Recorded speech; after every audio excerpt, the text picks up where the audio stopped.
Hey there, Vikings fans. You are listening to the Purple People podcast. My name is Kyle West. I got Adam Carlson. I am sitting right here. Kyle Smith.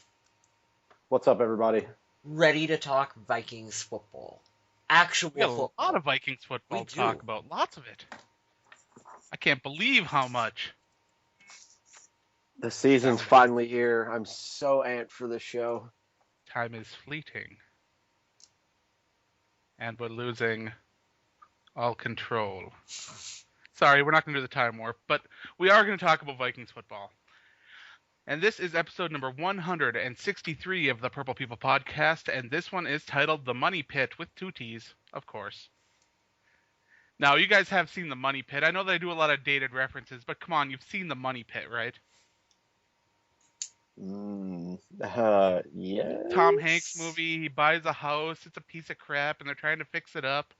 And everything that could go wrong does go wrong. It's a classic film. Come on, guys. Tom Hanks.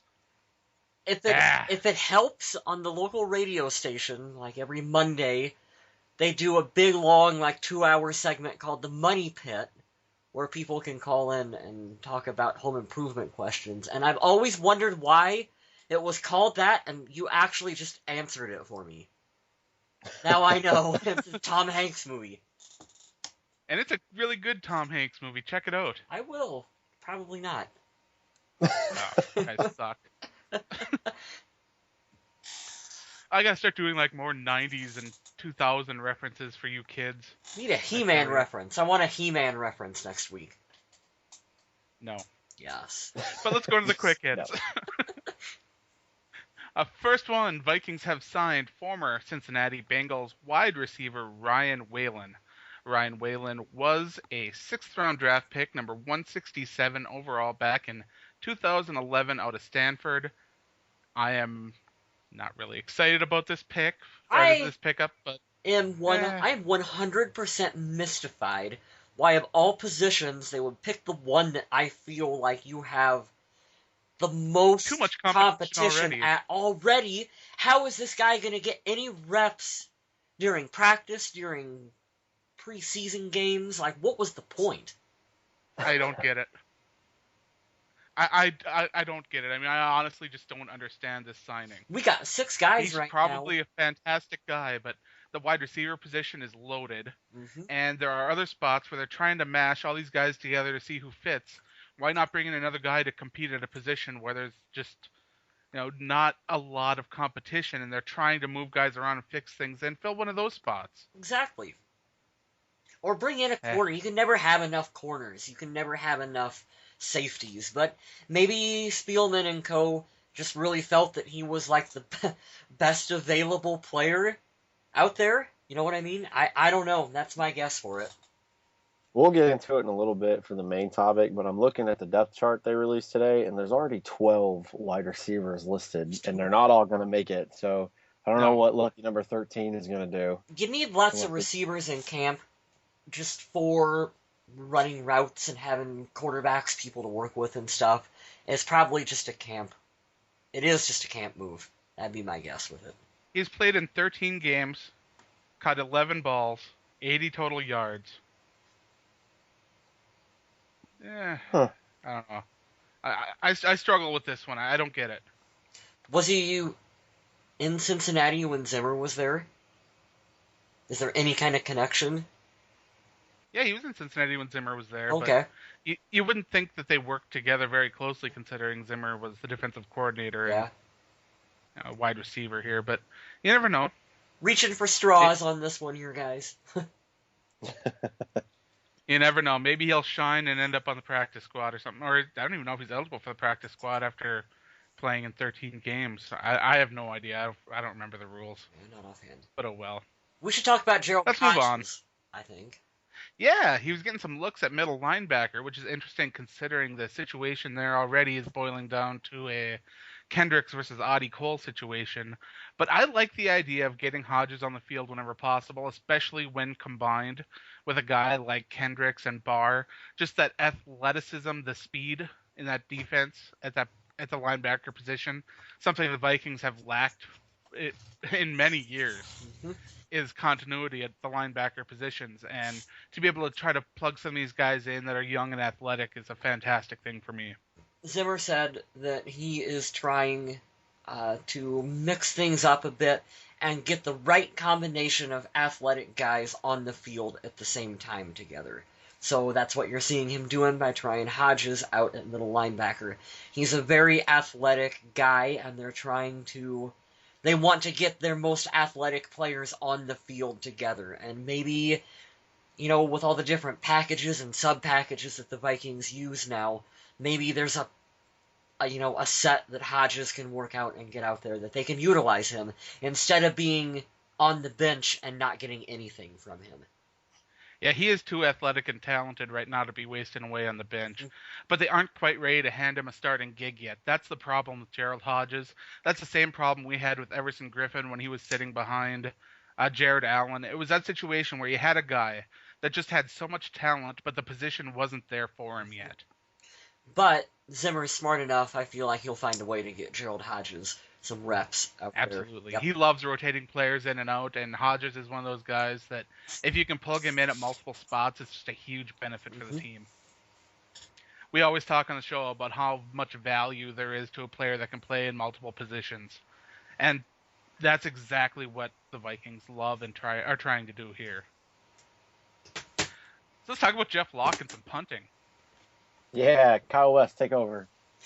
Punting is great stuff. I love me some punting. I'm a big punting fan. And I'm going to give Jeff Locke some credit here. I was watching him up in Mankato past couple days, and he has got a little bit more boom under his punts from what I've seen. There was none that just went straight up and came right straight back down. So the kid looks like he's working on it. I think the competition at long snapper is going to be good for him. From what I was hearing, discussions over KFan with some players and stuff, they were actually saying that Jeff Locke may have been covering for some bad snaps quite a bit last year that was hurting his overall performance. And we as fans are not necessarily seeing a snap that he's got to go a little to his left, a little to his right, a little low, a little high, pull it in, and then that's taken away from his punting ability. We've seen a lot of variety in the snaps, actually. A couple that have gone wide right, some high. It's really been kind of inconsistent. And that is why they have brought in some competition at the long snapper position. But let's talk about flags and weather for a minute, because Jeff Locke talked about flags and weather in a recent quote about trying to figure out how to punt based on the flags and the weather conditions. And this quote, you almost have to be a meteorologist. So if you're ready. The wind chart, mainly based off of weather forecasts, because the flags aren't always the same height in that stadium. Sometimes you get half-mast flags. Sometimes not all the flags are up in the stadium, depending on if the Gophers played there that weekend. They are a little different each time. I kind of base it on what we see in the stadium based on that day's weather forecast. Because it always says which way the wind is coming in or out of the city. So we can look at the weather forecast, match it up with the pick that day, and see what we think is going to happen. But there's only so much you can do down there. Holy shit, I've always wondered what punters worry about and how they game plan. And so now I just picture Jeff Locke on, Google Maps, printing out weather forecasts, looking at flags. Holy crap, guys, that's fantastic. I figured you would get a huge kick out of that quote, because I can just... you sit and watch the Weather Channel, and you're like, okay, the wind's coming out of the southwest, so I'm going to have to... the stadium is designed this way, so I'm going to have to punt a little bit to the left here, but I got to watch the flags, too, because the flags will indicate how strong the wind is, but I can't trust it because... of the positioning of it, and whether it's full mast or half mast and all this other stuff. It's like, wow. He's taking his job very seriously. Yes. Which is what I want to have from a player at any position. We're laughing, but do we all not want Jeff Locke to improve? Yes, we do. And absolutely. Whatever the stuff with the flags, I have no idea what he's talking about. But if it helps him be a better punter, I am all for it because we need him to be a better punter than what he was last year. I am so glad you didn't read that quote before I read it. I didn't hear. I had no idea. I looked at your notes and I'm like, what flag situation? And wow. I bet you thought I was talking about penalty flags. A little bit. Oh, jeez. Who do you think? All right, so you know how they go ahead. You know how they have every player rooms up with another player during camp? Yes. I wonder who Jeff Locke is roomed with. And I wonder what they do when they have... I hope it's the biggest meathead. I hope he's in there with Babs. Yeah, I hope he's in there just chilling with Babs. That would be fantastic. And they're just in there watching Netflix playing Monopoly or something. I believe he's rooming with McDermott. The backup long snapper that he went to college with at UCLA. Okay. That would actually make sense. I'd put him in there with, like, Adrian. That'd be what I would do. Didn't Jeff Locke have a quote about how he was afraid to talk to Adrian? I would be. I don't know. He's like, I'm on the team, but I'm still too intimidated to go up and talk to him. Oh, that was what I was talking. Eric Laura was a practice squad. Oh, it's Laura. Yeah, that was Eric Laura that I was talking to a couple years ago outside camp, and we talked to him for like 10 minutes. And he had made the comment that he was like in the locker room intimidated to go up and talk to Adrian Peterson because it's Adrian Peterson, and like, what do you say to him? So you just kind of, as a peon, like what he is, you would just stay out of his way and like don't make eye contact with him in the shower. It's like you look at the ground and you just don't do that. Let's talk about Danielle Hunter for a minute. When I evaluated this kid, I saw a kid with a ton of athleticism, a defensive end that would take a while to adjust to the NFL, have to refine his skills, just kind of a raw player with a lot of athleticism, kind of like Everson Griffin when he came out. Well, Danielle Hunter's getting some first-team reps, and from what we saw during training camp so far, he has been absolutely dominating left tackle Matt Khalil.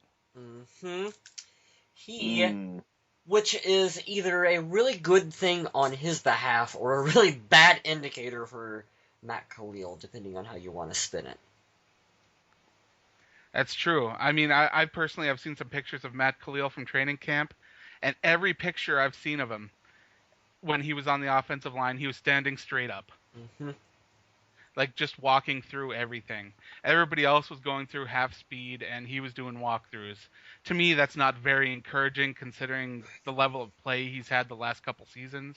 His confidence with his injury to his knees. At the same time, then you also hear about how he sticks around after practice is over to work with the line coaches and stuff like that. So I don't know. That's true too. Again, Matt Khalil weird situation. is a really big anomaly, and I don't know how to take him. Because you also see him, Adam. I have no idea. You also see him not being, at least not appearing to be very social with the rest of the team when everyone else is clowning around, having fun, whatever.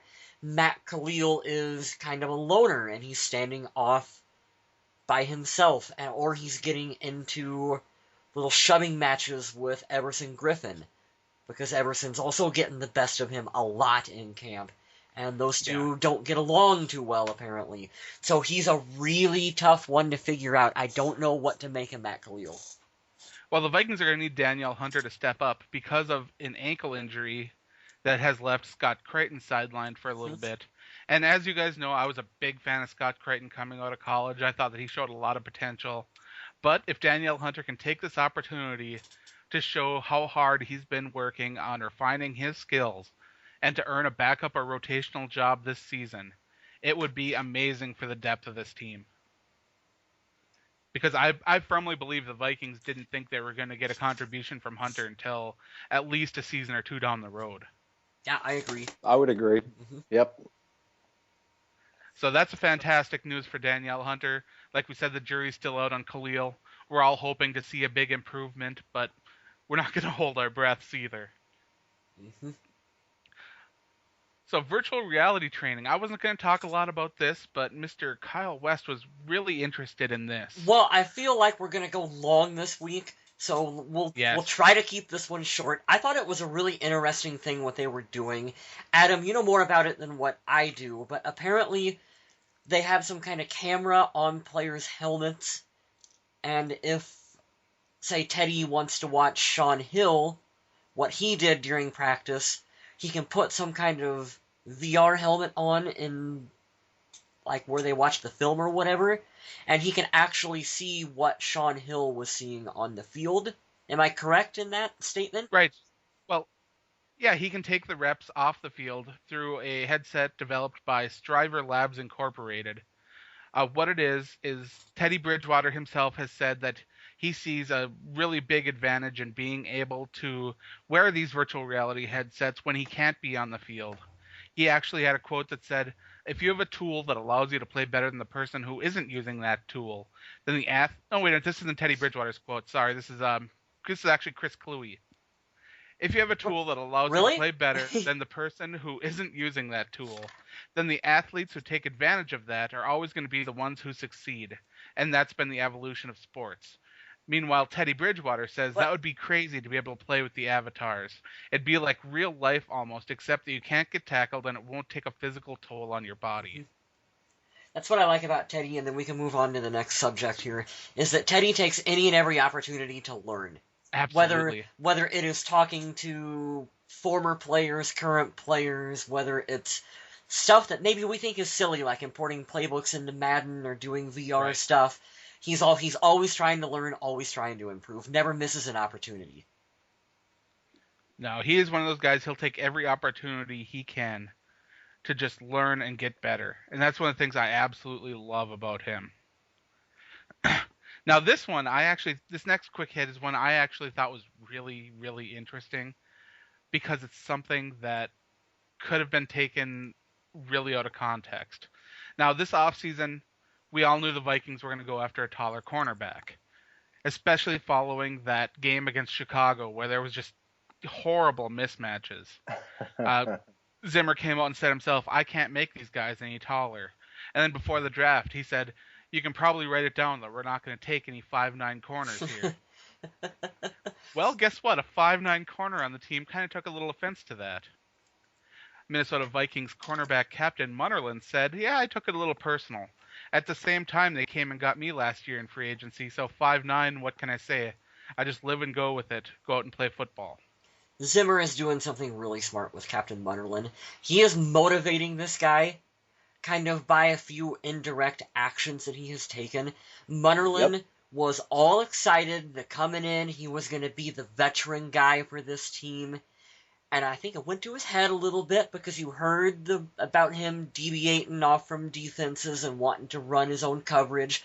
You don't do that with Mike Zimmer in town. No. So what does he do? He goes out and he gets Terrence Newman, brings him in.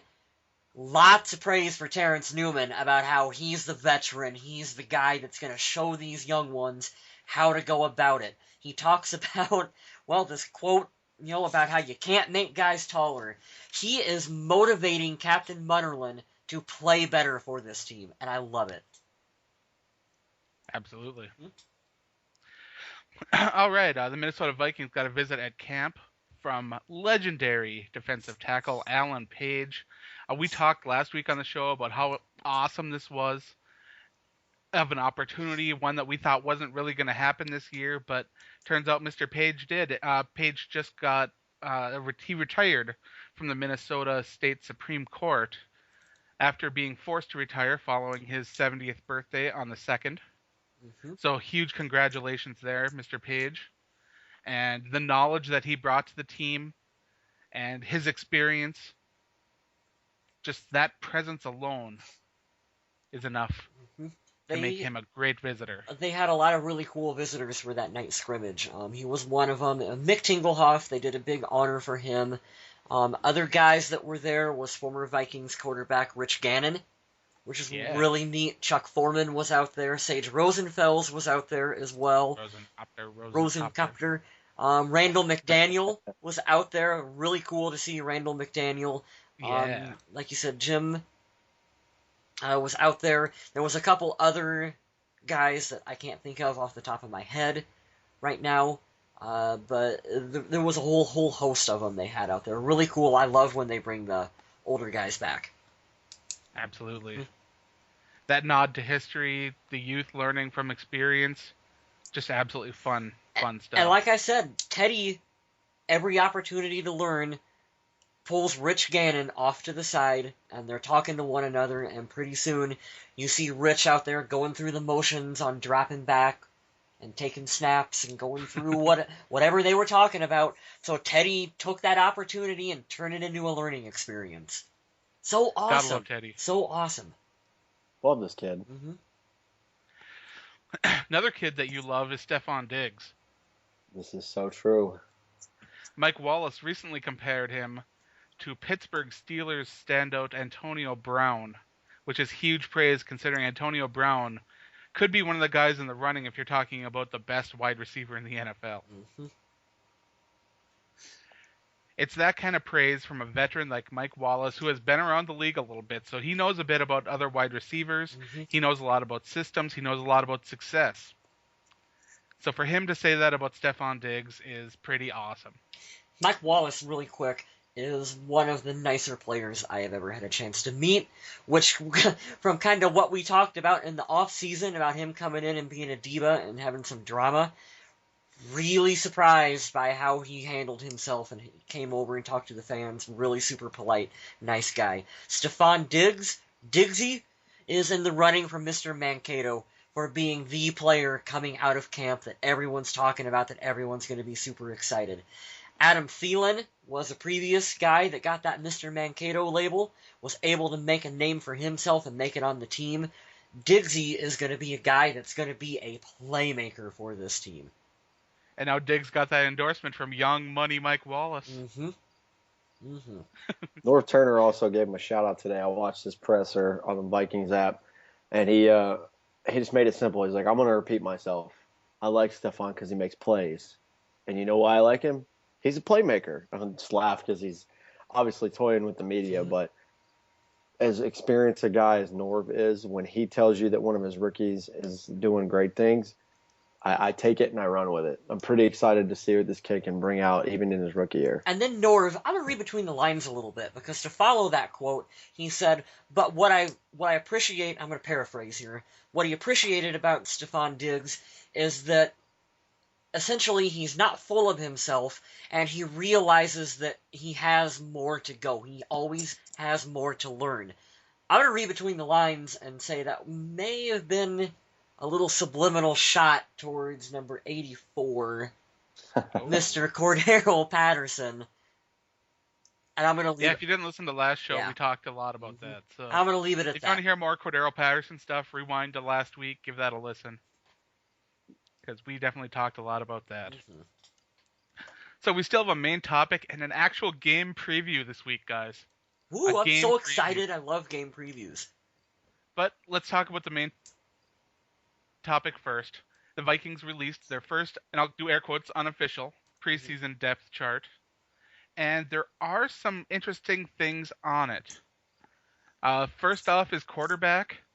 The young guy, Taylor Heineke, is above the veteran Mike Kafka, which is something that I had figured would happen, but many people thought that experience would be listed above the youth. And I do believe that that is just an old Vikings mindset. I was surprised, and like you said, that could be because we were raised on so long of that's how it was done.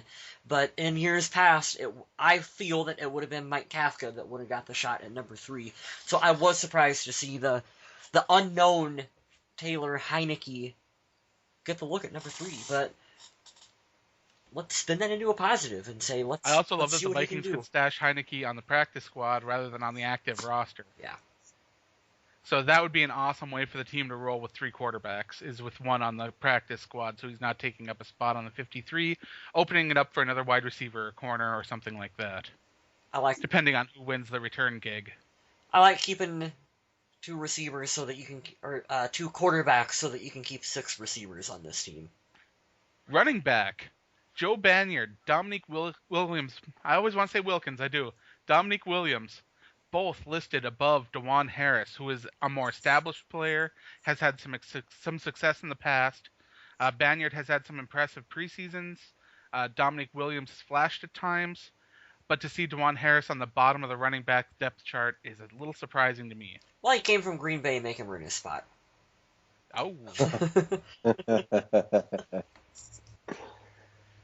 Looking at the wide receiver depth chart, not a lot of surprises there. Jarius Wright, Stephon Diggs are both third on the depth chart for wide receivers, but that's not because of an inability to play. Both of those guys will see the field a lot. The reason is because they will probably be put into the slot or other places around the field, just moved around. The wide receiver listings are just for the outside wide receivers, so they try to list them by those first. Mm-hmm. So don't read too much into both these guys being kind of far down on the list. How much Meanwhile, does it suck for Gavin Lettman to be? Oh, poor Gavin Lettman. I mean, poor guy. What's his shot? Anyway, continue. We do have Cordero Patterson second on the list behind Mike Wallace, but we have Charles Johnson starting opposite Mike Wallace, which is the way that we all assumed that it would be until Cordero Patterson can prove himself to beat out Charles Johnson. So not a lot of surprises there. But like you said, with no actual breakdown for your X receivers or your slot guys, it's tough to pin where precisely you would have Jarius Wright and Stephon Diggs, because I would say right now Diggsy would be more of a slot guy. So you would probably have Jarius with Diggs as your backup to him. That'd be my guess. Right. But that's It's all situational. A lot of ifs, ands, and buts for the first preseason depth chart roster. But let's discuss tight end. Yes, this is what I've been waiting for. Michael Pruitt jumping ahead of Chase Ford. Brandon Bostic at the bottom of the list, not a big surprise. Because he's a Packer. But Pruitt jumping Chase Ford, and Rhett Ellison being above both Pruitt and Ford. Considering Ford's success the last couple of years, the contributions he's made to this team, I would love to keep 4 tight ends because I love all 4 of those guys. Sorry, Bostic. But I hate to see one of them go, and I know that at least one of them is going to be released. You're probably right. It's probably going to be Brandon Bostic. Thinking about Chase Ford last year, I'm not sure if he got 2. I can remember the touchdown that he made at home. I mean, he's a solid contributor. I don't see him going anywhere. Obviously, we drafted Michael Pruitt, I would say relatively high. So to see him come in and unofficially be ahead of Chase, who's already a contributor, I think that says a lot. Congrats to Rhett Ellison for being the backup to Kyle Rudolph. That's pretty sweet. What do you think, Kyle? You think we're going to keep 3 or 4? I think we're going to keep Rudolph, Ellison, Pruitt, and Ford, with Pruitt being inactive on game days. The reason I'm going to say as to right now as to why he would be listed above Chase Ford is because they want to see what he can do and what he can produce in more of a game-time situation. You know what you have with Chase Ford. He's more of a proven commodity for the Vikings. And you don't really know what you have in Michael Pruitt. So that's why I think they got him listed above Chase Ford, not necessarily because they feel that Michael Pruitt has already jumped Chase Ford in the Week 1 depth chart race, but because we're more interested at this point in seeing what we have in Michael Pruitt because we know what we have with Chase Ford already. Vikings fans know how I feel about Michael Pruitt. I've talked plenty of times about how I love his ability to both block and catch the ball. So I don't need to be running that into the ground again. The tight end position is going to be a fun one to watch. I think Pruitt's going to get a lot of time during preseason to show off those abilities, and I wouldn't be surprised to see him even bump up again before the preseason's over. Left tackle, no surprises there. Khalil Bykowski, Igbusi. It's pretty standard. Left guard. I wish they would have more competition at that left tackle spot. Like I don't want to knock the 2 guys behind Khalil, and we're a big fan of Babatunde Igbusi. It's a great story, but he's not ready. That is such a long shot. That is not real competition for Matt. But don't sleep on Carter Bykowski. He is a solid replacement if something were to happen to Matt Khalil. Khalil right now is, like we said, he's trying to work it out. This is his last year with the Vikings. They picked up the 5th-year option, but there's no guaranteed money included in it.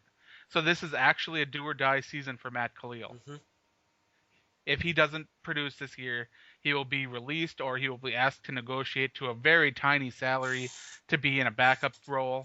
And the Vikings could be looking for a left tackle if in the draft if that's the way it pans out. Mm-hmm. But if Carter Bykowski has to step in, I don't think you're going to see a major significant drop off between Khalil and Bykowski. So I I'm can't okay there. believe that we just had to say that statement, Adam. Because remember when we were talking pre-draft about Matt Khalil? Not just us, everyone, ESPN, everyone. Matt Khalil was supposed to be the solidest pick for the. Well, look at the guys around him: Maurice Claiborne, Justin Blackman. The options, Yeah. not good, not good. No, they're pretty. Yeah, I know, pretty terrible. Let's move on to left Okay. guard, where that again is as predicted. Fusco, Yankee, Kieran, Vidardo. Those are all guys that will be competing. Center, we got Sullivan. We have Joe Berger listed as the backup center instead of Faranock, which is interesting. I do like Joe Berger, but we will see him plugged in at the guard or center position at any time, and that's why Berger got the bigger contract he did, is because he will be filling in at all those spots. We talked earlier in the shows, I believe last week, about Mike Harris winning that right guard position for now and holding it down. He is there right now with Tyrus Thompson listed as his backup, with Fasciane, who was a defensive tackle, listed third on the right guard depth chart. So that is kind of interesting right there. TJ Clemmings has been moved to the right tackle backup behind Phil Lodeholt, with Austin Shepard being the third. So there were a couple surprises on offense. Defense, we've got Brian Robinson, Scott Crichton, Caesar Rayford, Leon Mackey, followed by the defensive tackle position, which again, no real surprise, Floyd Johnson, DeBose Rose. At the nose, that was a lot of that sound right there in a row. We got Joseph, Stephen, and Anunbi.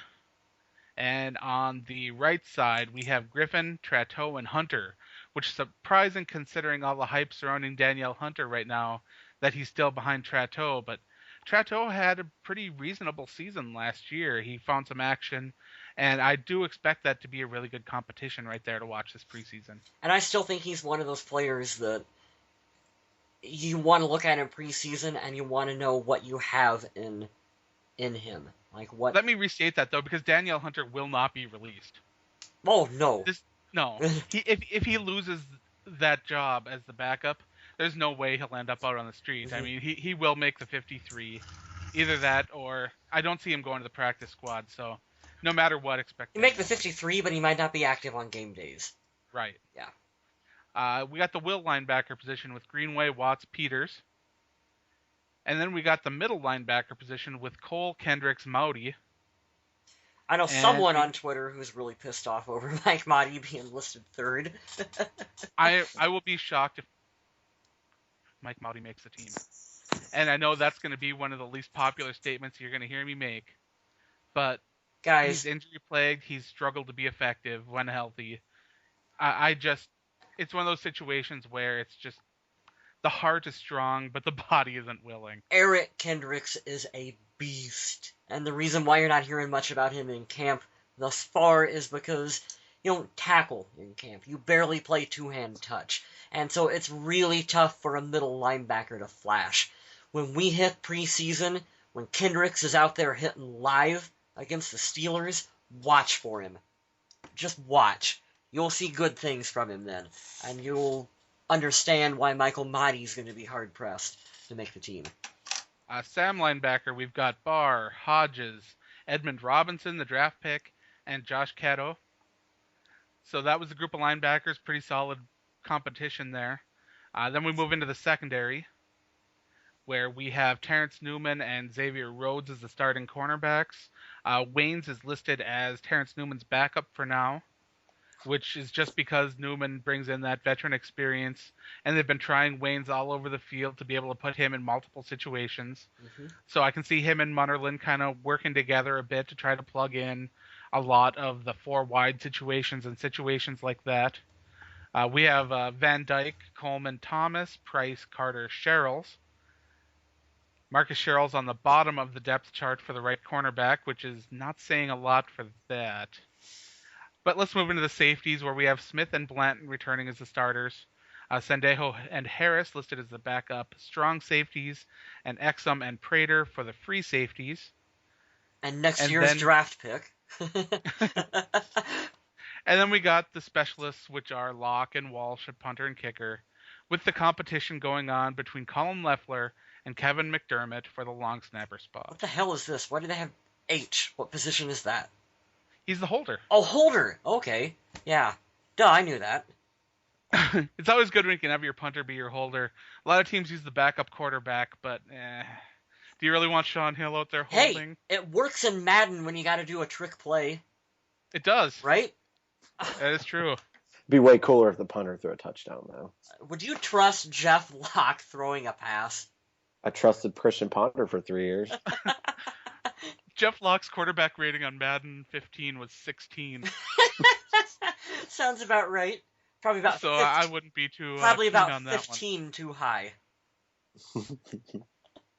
So that was the preseason depth chart. There, like I said, there were a couple surprises there. It's fun to look at. It will probably change significantly over the course of the preseason. But for now, it's fun to look at. One last surprise. No Stephon Diggs at either kick return or punt return. No, but I expect he'll get some looks. Yeah, it's for sure. I think they want to look at him on special teams. If you're keeping 6, Diggsy is going to have to make a name for himself on special teams, and he has the skill set to do it.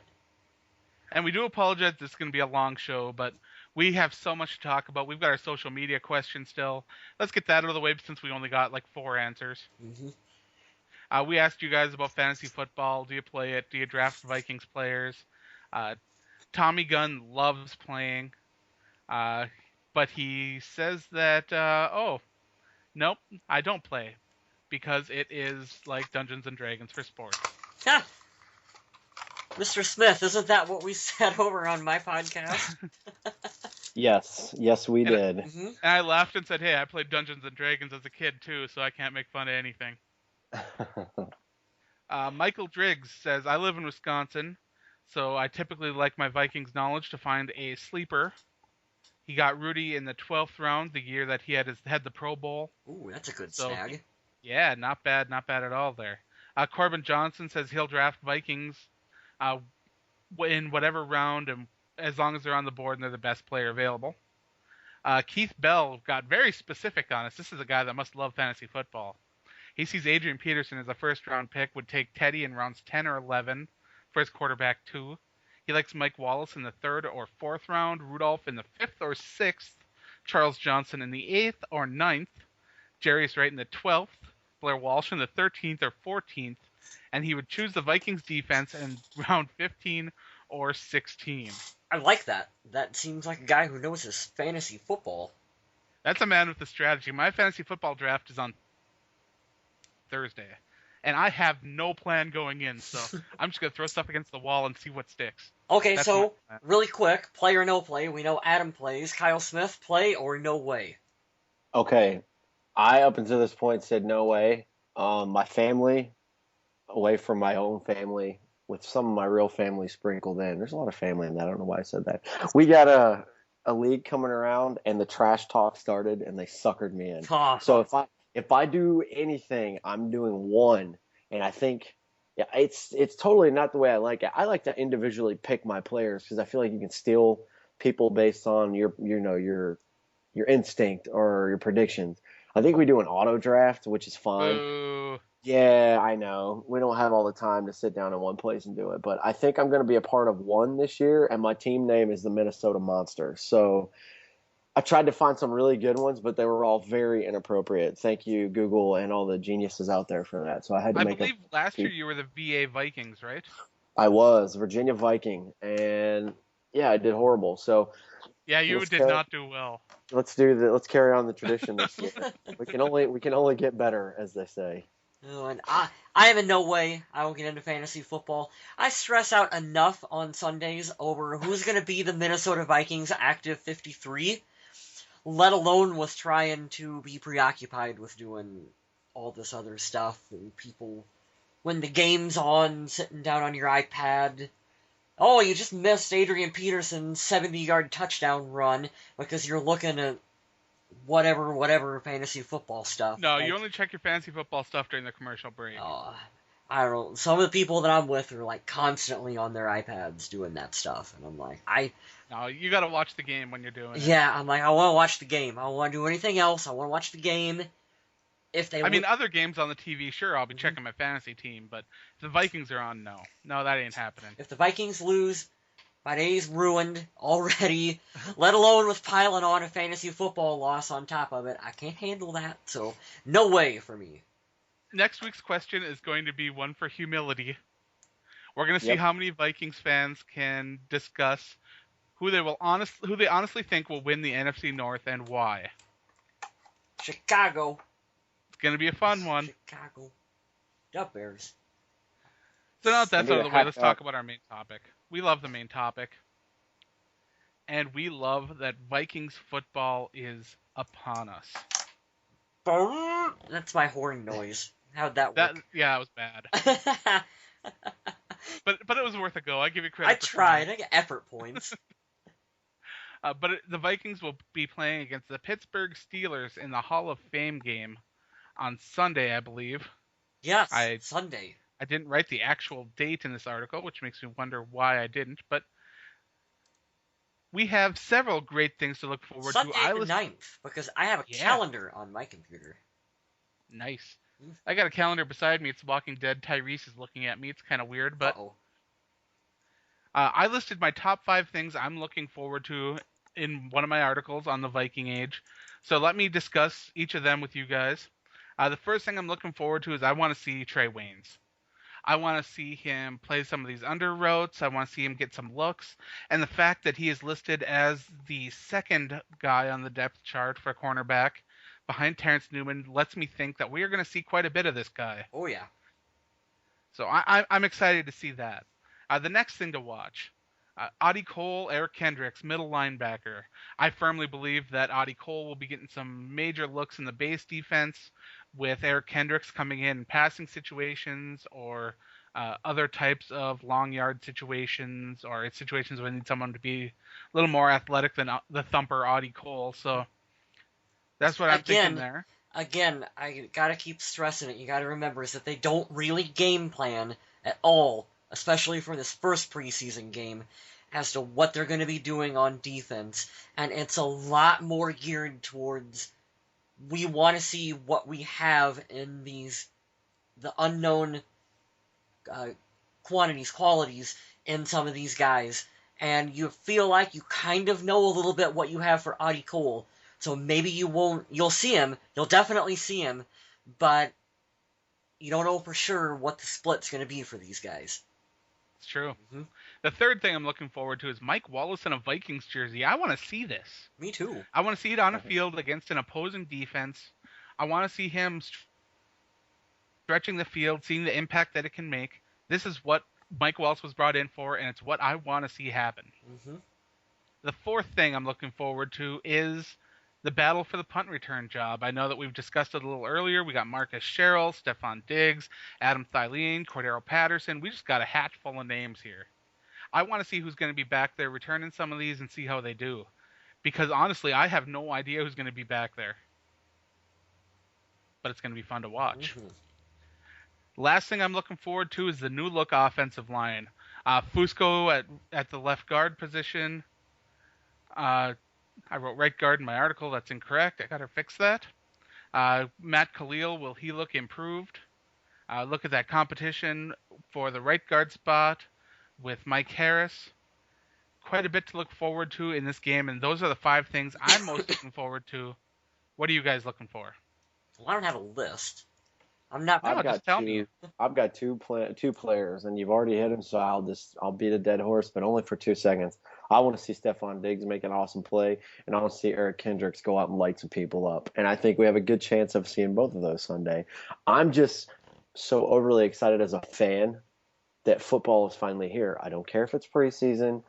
The history is awesome. It's the Hall of Fame game. I get to watch these guys go in the Hall of Fame, watch Vikings get a prime time game. Don't care if it's preseason. We get prime time. We're highlighted. The first banner that you've seen on any television this year promoting the NFL, and Teddy Bridgewater's on the right, which we talked about this in our group message the other day.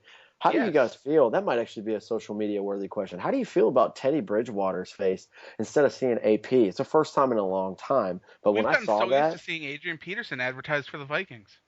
yes, but when I saw that, I just got so amped because of the potential we have. And I know the media train and the hype train's kind of been looking at us this offseason, but I think we can live up to the expectations. I'm ready to see it.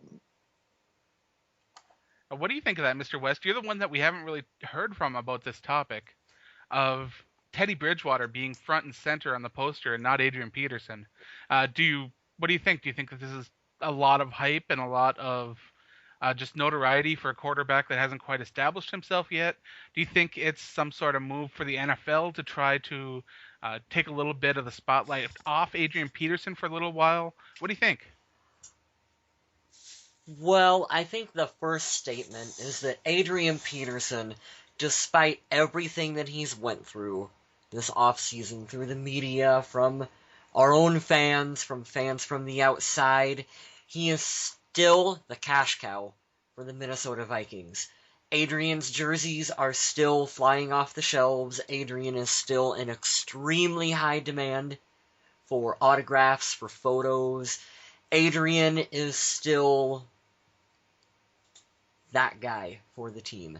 With that said, anyone who was at night practice, the night scrimmage, offense versus defense, can tell you that when the players were coming out, and they kind of meander out on the field on their own a little bit for that, all the prior years, Adrian has always had the biggest ovation out of anyone that would come in. Always people stand, people cheer, you get the MVP chants. And Adrian still got a big reaction because the fans still love Adrian. But when Teddy came out, guys, when Teddy came out this year, everyone was up and it was loud. It was the loudest I think I have heard that little stadium there in Mankato.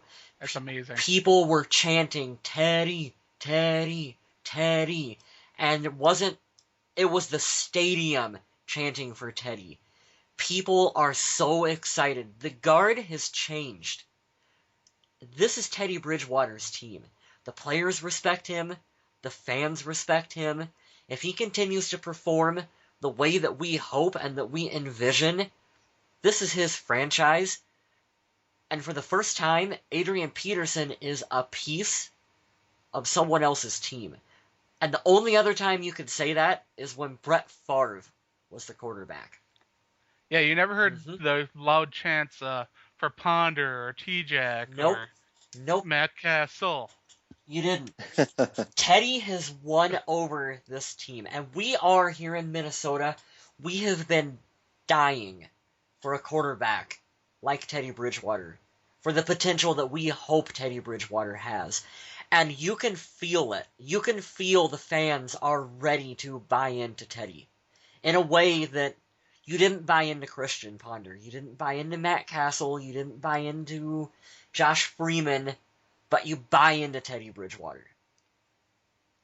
Now, for the Vikings game, we're likely not going to see Adrian Peterson in action, which is understandable. But we should, and I say should because I don't know for sure, I believe that we'll see the other starters for probably about a quarter. Then we'll probably see many of the younger players, backups, and other players just head on to the field just to see what they've got. It's still a preseason game, an exhibition, but the Vikings are going to take every opportunity they can to evaluate these young guys. But they still want to get their starters ready. I'm going to say a little less than a quarter for the starters. You think a series or two? I'm thinking 2 series is what you're going to see from them. Depending on how it goes, we know Zimmer's a pretty tough coach, and if they go out there and they don't perform too well, then yeah, maybe he does play it on the fly and ramp it up a little bit. But if they go out, they look good, maybe they score on the first series, you send them back out for the second, they go midway, they punt, they're done for the day. Yeah, I don't see it going more than a quarter. Yeah, yep. But that is something to tune into. You can check that out. I believe it's on NBC, It's a Hall of Fame game. All the Hall of Fame stuff will be happening on the Saturday before. We got Mick Tingelhoff going in the Hall of Fame, and Jerome Bettis for the Steelers, which is why the Vikings and the Steelers were chosen. This is going to be a fantastic game, our first taste of football, and I know it's preseason, but if you recall, I gave my game of the year last year to a preseason game. Against the Cardinals. Yes, you did. So don't just say it's preseason football. You guys know how much I love preseason football. It may be a game, but it's one to watch, that's for sure. I can't believe you gave that over the Panthers game with special teams going nuts last year. I'm still jumping out for that. Or the walk-off TD, the Jets game with Jarius Wright. That was fantastic. No, overcoming the Holy Roller with Teddy Bridgewater, 2-minute Teddy, come on. That you know what? You are very true. The legend of 2-minute Teddy was born in preseason. That was pretty epic. So yeah, it might be preseason football, but you gotta watch it. It's gotta happen. Finally, we got our bold statement from Kyle Smith. Hey, there we go. And I'm giving Stephon Diggs a lot of love tonight. I'm going to keep the train rolling. I think we're going to see two offensive weapons make impacts this year. I know I gave Eric Henderson love just a couple minutes ago, but Michael Pruitt, I'm excited to see what his contributions will be. Stephon Diggs is getting a lot of love. Like Mr. West said, he could be Mr. Mankato this year. If all we have is a slot guy who can get open, or he can at least pull some coverage over the middle and maybe open up the space down the field for one Mike Wallace, he's doing a fantastic job. But from what Mr. West was telling me, the kid didn't drop a pass the other day when he was out there, which is awesome. I don't think so. Yeah, he's getting a lot of balls thrown his way from a lot of different people. So I'm excited to see more on the Stephon Diggs train. I'm hopping on. I'm liking the hype. I want to see where this kid goes. Absolutely. That's what I think. And you got to remember, when Diggsy is out there in camp, he ain't catching passes from Teddy Bridgewater. He's got Sean Hill, he's got Mike Kafka, and what's his name, Adam? Heineke. Yeah, those are the guys that he's catching passes from. So there's balls that are not in the right spot that he's got to make adjustments. Sean Hill can deliver. Sean Hill is I rag on Sean Hill. I still don't like Sean Hill, but he serves his purpose. He's a placeholder this year. Don't worry. Yep. But that is all we have for this week. I'm sorry for it being a longer show, but we had a ton to talk about, and we had a great time discussing it. So much Minnesota Vikings news, the start to the season. Next week, we'll have our game review of the Steelers and the Vikings. We'll talk about the upcoming preseason game that is coming up here between the Vikings and the Buccaneers for the next week, which should be a lot of fun. We'll see Jameis Winston in action. Well, also, I think this could be a good opportunity for us to do our preview show if you guys are feeling up to that. I think so. Absolutely. Unless you want to hold off and see how a couple games into the preseason before. Well, maybe we should wait. Do some predictions. Yeah, let's do that. Let's hold off a little bit. Yeah. But we are still planning on doing that. Maybe a couple shows down the road. Next week should be fun, like I said. We got the review, the preview, our first set of game balls and donkeys. I know you guys like those. And be sure to check us out on Facebook for our social media question. We got a lot of great discussions going on there. We got a couple trolls too, but just ignore them. Over on Facebook, we got Mr. Kyle West and Kyle Smith doing their thing. On the Twitter page, that's @PurplePeoplePod. And you can check out my work on the Viking Age to read up on everything Minnesota Vikings. And in the meantime, stay classy, Minnesota.